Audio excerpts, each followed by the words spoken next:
តើកាយការ៉េអាចឈប់យកពលករខ្មែរដែរអត់ដោយសារតែព័ត៌មានការ៉េចុះកន្លងមកហ្នឹងគឺពាក់ព័ន្ធជាមួយខ្មែរយើងហ្នឹងគឺរៀងអត់សូវល្អនោះទេសម្រាប់ជាកំណត់របស់ខ្ញុំហើយនឹងមជ្ឈដ្ឋានដែលខ្ញុំធ្វើការជាមួយជនជាតិកូរ៉េរាល់ថ្ងៃហ្នឹងគឺឃើញថាអត់អីនោះទេអ្នកគ្នាព្រោះថាតើកាយខ្លះគឺគាត់នៅតែបន្តយកពលករខ្មែរយើងដដែលទេបើសិនជាកន្លែងធ្វើការរបស់គាត់ហ្នឹងគឺខ្មែរក៏ធ្វើការល្អចំពោះតើកាយរបស់ខ្ញុំហើយនឹងមេការរបស់ខ្ញុំវិញគឺគាត់និយាយជាមួយខ្ញុំធម្មតាអត់មានរើសអើងអីផងថាជនជាតិកូរ៉េក៏គាត់យល់ដែរដោយសារតែព័ត៌មានគឺគេចុះមកច្រើនដូចថាអ្នកដែលបកកហេតុហ្នឹងគឺជាជនជាតិចិនហើយនិងជនជាតិកូរ៉េគ្នាឯងនោះទេអញ្ចឹងខ្មែរយើងគ្រាន់តែជាកន្លែងដែល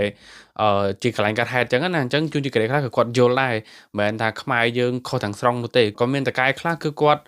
អត់យកពលករខ្មែរយើងគឺដោយសារតែកន្លែងគាត់ហ្នឹងគឺអត់ធ្លាប់យកពលករខ្មែរអញ្ចឹងទៅគាត់ក៏អត់យកអញ្ចឹងទៅឬក៏ពេលខ្លះមានពលករខ្មែរយើងខូចអីចឹងណាគាត់ថាពេលដែលយកមកអញ្ចឹងទៅធ្វើការល្អអញ្ចឹងទៅគឺគាត់អត់យកទៀតអញ្ចឹងទៅគាត់អាចយកពលករផ្សេងអញ្ចឹងទៅហើយក៏មានតកែខ្លះគឺគាត់ពិតជាស្អប់ឬក៏ស្អប់ជនជាតិខ្មែរយើងមែនពាក់ព័ន្ធជាមួយនឹង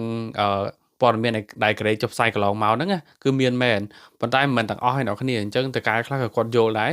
អញ្ចឹងបងប្អូនកុំគិតច្រើនអីបើសិនយើងមាននិស្ស័យយើងនៅតែអាចបានមកកូរ៉េដដែលនោះទេ